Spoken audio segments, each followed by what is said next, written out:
आखिर कैसे जया बच्चन ने अमिताभ बच्चन के सामने जड़ा रेखा को जोरदार थप्पड़। जया बच्चन एक इनसिक्योर औरत है जो लोगों को सिर्फ और सिर्फ अपने मतलब के लिए इस्तेमाल करती है। मैं कुछ भी करूं, दुनिया मुझे दूसरी औरत की नजर से ही देखती है और दुनिया वालों की नजर में हमेशा गलती दूसरी औरत की ही होती है। ये अल्फाज हैं रेखा के। रेखा ने जया बच्चन के लिए एक टॉक शो में यही बातें कही थी, क्योंकि उससे कई साल पहले रेखा के साथ कुछ ऐसा हुआ था जो उन्हें अंदर ही अंदर से खाए जा रहा था। आज हम आपको जया बच्चन और रेखा की उस डिनर पार्टी के बारे में बताएंगे जिसे जया बच्चन ने खुद ऑर्गेनाइज किया था। जिस डिनर पार्टी को खास बनाने के लिए रेखा की पसंद का हर खाना रखा गया था, क्योंकि उस पार्टी की शान उनकी खास मेहमान रेखा थी। उस पार्टी के बाद जया बच्चन और रेखा के बीच क्या हुआ, ये आज हम डिस्क्लोज करेंगे। जिसके बाद कई सालों बाद रेखा ने ये सभी बातें कैमरे के सामने इशारों में ही कह दी थी। रेखा और अमिताभ बच्चन के बीच रिश्तों को लेकर आम इंसानों से लेकर बॉलीवुड के गलियारों तक चर्चे हो चुके हैं। इतने सालों के बाद भी इन दोनों के चाहने वालों के दिलों में इस बात को जानने की उत्सुकता होती है कि आखिर इनके रिश्ते की सच्चाई क्या है। उन लोगों को ऐसा करने के पीछे उनके पास एक वजह है, और वो है कि रेखा ने कहीं इंटरव्यू में अपनी मोहब्बत और ख्वाहिशों का इजहार किया है। रेखा के लिए ये डिनर पार्टी तब रखी गई थी जब रेखा और अमिताभ बच्चन के बीच अफेयर की खबरें पूरे बॉलीवुड में खलबली मचा रही थी। उस वक्त खबरें थी कि रेखा और अमिताभ ने छुप छुपा कर शादी कर ली है, और इन बातों को हवा तब मिली जब ऋषि कपूर की शादी में रेखा सिंदूर लगाकर पहुंची। उस वक्त वहां जया बच्चन भी मौजूद थीं, और खास बात यह थी कि उस वक्त रेखा शादीशुदा नहीं थी, लेकिन उनकी मांग में लगा सिंदूर कई सवाल खड़े कर रहा था। बिना शादीशुदा होते हुए भी रेखा की मांग में सिंदूर कैसे था? कहीं रेखा और अमिताभ बच्चन ने शादी तो नहीं कर ली?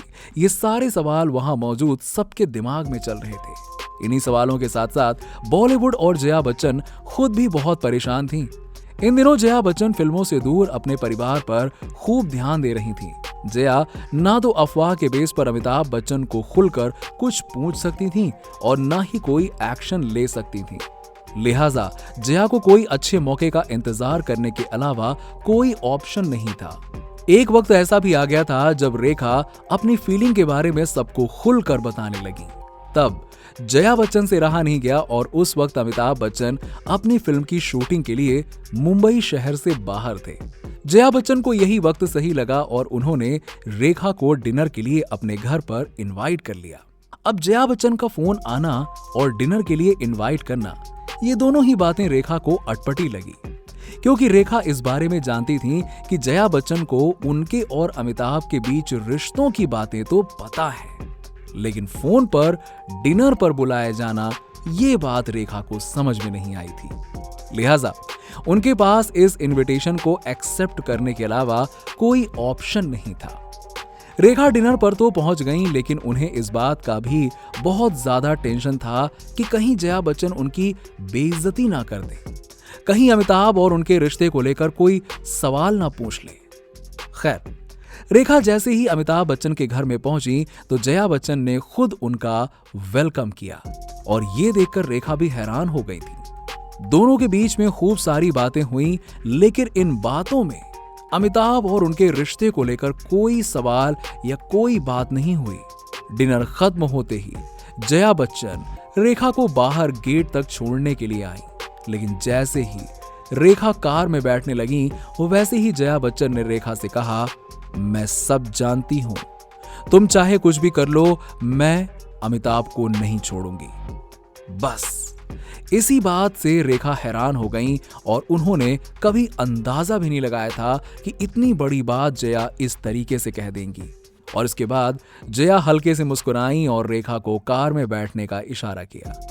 रेखा जैसे ही कुछ समझ पाती कि पहले उनके ड्राइवर ने कार का दरवाजा खोला और रेखा कार में बैठ गई। डिनर पार्टी तो खत्म हो गई थी, लेकिन रेखा के दिल में कभी ना खत्म होने वाली बात पैदा हो गई थी।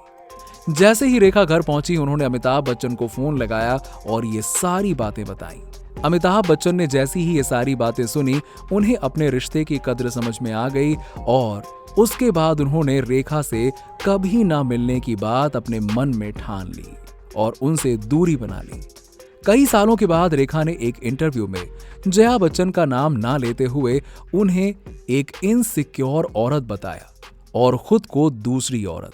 रेखा ने इसी इंटरव्यू में अपने और अमिताभ के प्यार का इजहार भी किया। जब रेखा से पूछा गया कि सिर्फ आप ही प्यार का इजहार क्यों करती हैं, वो क्यों नहीं करते हैं, तो इस बात पर रेखा ने कहा कि क्योंकि वो पुराने फैशन के हैं और मैं नए फैशन में यकीन करती हूं। जाहिर सी बात है, रेखा ने जया बच्चन और अमिताभ बच्चन की तरफ ही इशारा किया था और इस तरह जया बच्चन की सीक्रेट पार्टी सीक्रेट नहीं रही और लोगों के सामने इस डिनर पार्टी की वो बात आम हो गई जिसे जया बच्चन सीक्रेट रखना चाहती थी। फिलहाल इस वीडियो में इतना ही। अगर आप रेखा से जुड़े और भी कोई सीक्रेट जानना चाहते हैं तो हमें कमेंट सेक्शन में कमेंट करके जरूर बताइए।